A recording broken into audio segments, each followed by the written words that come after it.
ako gafire mwasanze kari mu ijosi bamushize kuvuga ngo bagashizemo kari mu ijosi gutya baraza bakakaragira hano inyuma noneho bajijisha bahita bafata ya sharupe bayimushyiramo nyuma ariko agafire ko kari kamaze kumwica noneho ko bari bamuryamishije gutya niko bakuriye ka kagozi barakuntu bakuri ipfundo bashyiramo wa mugozi baraza bahita bakurura bakuri bahita bavuga ngo yiyahuye ko bamurebaga ntago ako gafire bapfa kukabona utashishoje neza kari kishushanyije kari kamaze kwishana ko amaze kubyimba mu ijosi hose kari kamaze kumwinjiramo iyo sharupe bahashyizeho nyuma amaze kumwica yadusabeje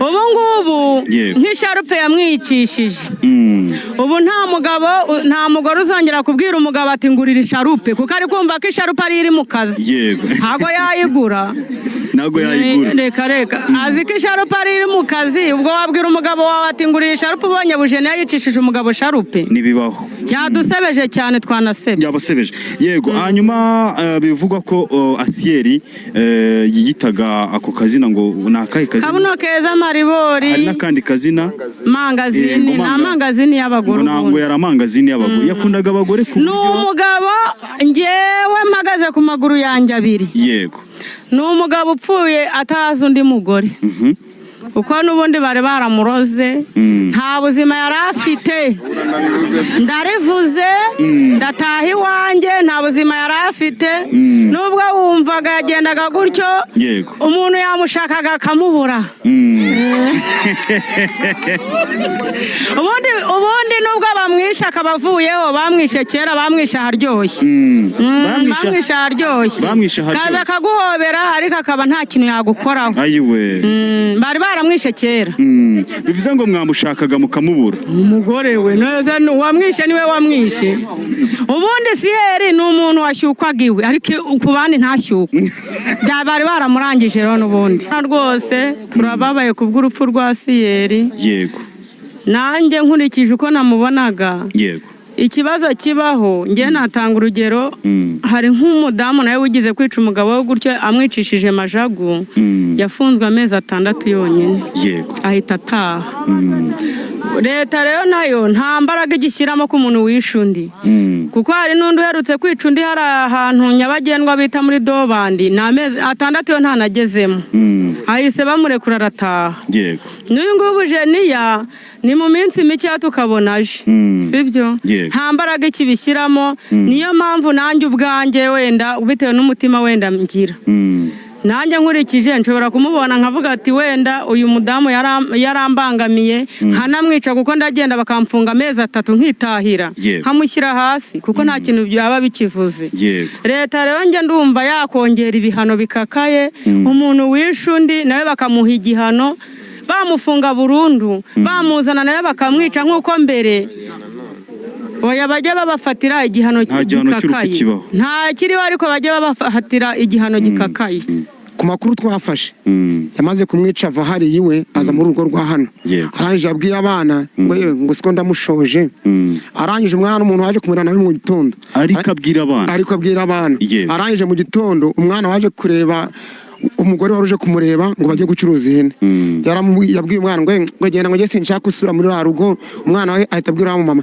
we yongere ngo papa ntashobora kuba yapfuye ibyo bintu babibwiwe n'iki ari umwana ubwira umuntu waruje kumureba ngo ajye gucuruza ihene nk'abantu mwe ihangane twe turababaye yego tubasabye rero uriya muntu mwatuvugira uruhushya bakazamuzana mu nteko y'abaturage akaza bari haburanira ibyo byadufasha kuko uko bigaragara impfu z'abagabo zimaze kuba nyinshi cyane abagabo muturenganure mudukure mwicuraburindi ubundi turi nko mwicuraburindi urumva twararenganye cyane bishoboka nagira ngo mudusabire mwe muri hejuru uri kubivuga uri kugaruka kenshi cyane ko abagabo murenganywa yego we wari warenganywa n'umugore wawe wajya kurega bakakubwira ngo ntago buriya ibintu maze kubona ahantu hatatu nanjye ejo ninjye nanjye ejo ninjye niba ibintu maze kubibona ku hantu hagera 3, 4, 5 yego ku myaka yanjye 28 mbibona ejo nanjye ninjye hari igihe ejo nanjye uzumva ngo ejo uzajya kuzaza kumfatira nanjye amakuru babimvugire nk'uko nanjye ndi kwivugira nk'uyu nguyu. Yego. Niyo mpamvu rero twe dushaka ngo mwe mugera hejuru. Yego. Nimudufashe nibura abagabo mubakure mu bwigu kuko twararenganyijwe, mudukure nk'inzirakarengane, twararenganye cyane bishoboka bihagije. Akarere ka Bugesera, umurenge ni Ririma. Yego. Umudugudu ni Mukoma, akagari ni Nyabagendwa. Haravugwa inkuru y'umupapa ngo wari usanzwe akora ubucuruzi, ndagira ngo utubwire cyane ko amakuru tunafite bivuga ko wari uvindimwe cyangwa se wavukanaga na mushiki w'uwo mupapa witabye Imana. Ni ukuvuga ngo uriya mupapa witabye Imana ni muramu wanjye. Yaratunze mushiki wanjye nkurikira. Yego. Niwe nkurikira. Yaratunze mushiki wawe ari we ukurikira. Mu buzima busanzwe cyangwa se imibanire yabo bari basanzwe babanye gute? Mu buzima busanzwe bari babanye gute? Ni ukuvuga ngo mu buzima busanzwe hari igihe babanaga neza, hakaba n'igihe hazamo amakimbirane bakarwana. Yego. Bakarwana tukabunga.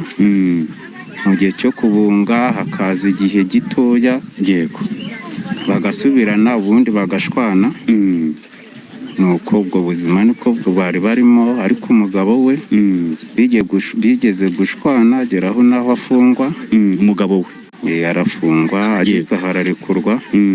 Barongera barabana. Njyewe nk'inshuro nari maze kubunga n'abavandimwe, hari na ba data wacu na bakuru banjye bo kwa data wacu. Yego. Twabunze nk'inshuro zirenga nk'icumi.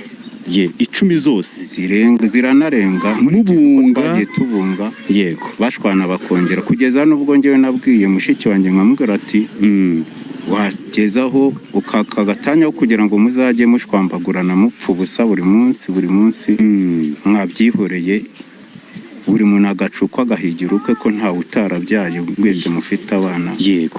Ubuzima umuntu uko abushakira n'ahandi kandi byose bigashoboka. Yego. Nuko ejo bundi rero natunguwe no kumva inkuru bamamagaye kuri telefone. Bamamagara saa 12. Yego. Saa mu gitondo nari nigiriye mu kazi kandi nsanzwe nkora. Yego. Bamamagaye nsa nk'utungurwa, numva ntabwo ari byo, nabanje no kubihakana. Ubwo nahise nza rero ndaza. Yego. Nsanga koko uko babivuze, nsanga umuntu yapfuye. Nyemerera ngo usubize inyuma gatoya. Imibanire yabo mwabunze inshuro zirenga 10. Zirarenga. Hari n'abandi bavandimwe bagiye babunga. Barahari. Umugore n'umugabo bari bafitanye isezerano cyangwa barasezeranye? Bari bafitanye isezerano, basezeranye ku murenge. Bakugezaho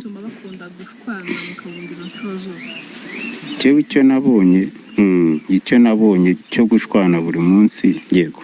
Njyewe umugabo hari igihe yajyaga arwara toroma gakeya. Yego. Yarwara toroma akaza akagera. Hari n'igihe yigeze kujya Kibungo nabwo asa nk'urwaye, ajya ku bitaro by'Igashora naho. Yego. Nagiye yo kumuvuza, tumuvuza ari gutoragura inuza, asa nk'uhekenya n'amashashi. Yarasaze.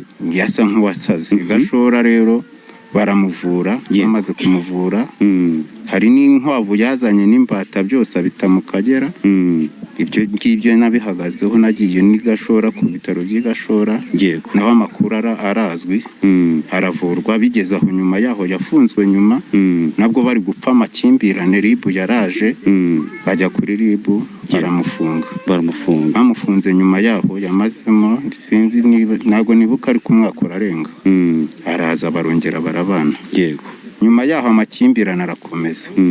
Tukajya tubunga, tukazana abavandimwe, akahukana akazi iwacu. Yego. Amubwira ati ese kubona mutabanye umugabo akahukana cyangwa umugore niwe wazaga? Umugore wazaga. Akaza mu rugo. Yego. Amubwira ati ese kubona mutabanye neza mwatandukanye cyangwa se buri muntu agacisheni, buri muntu akabukwe, buri muntu agacupa akabukwe n'undi akabukwe. Yego. Umugore akabinyemerera. Hari na bakuru banjye na baramu banjye bakaza tukabunga. Yego. Nyuma yaho bagasubirana. Ejo nkumva ngo bongeye bakabana iminsi 3 cyangwa 4. ikofe rikavuga 5 ikofe rikavuga.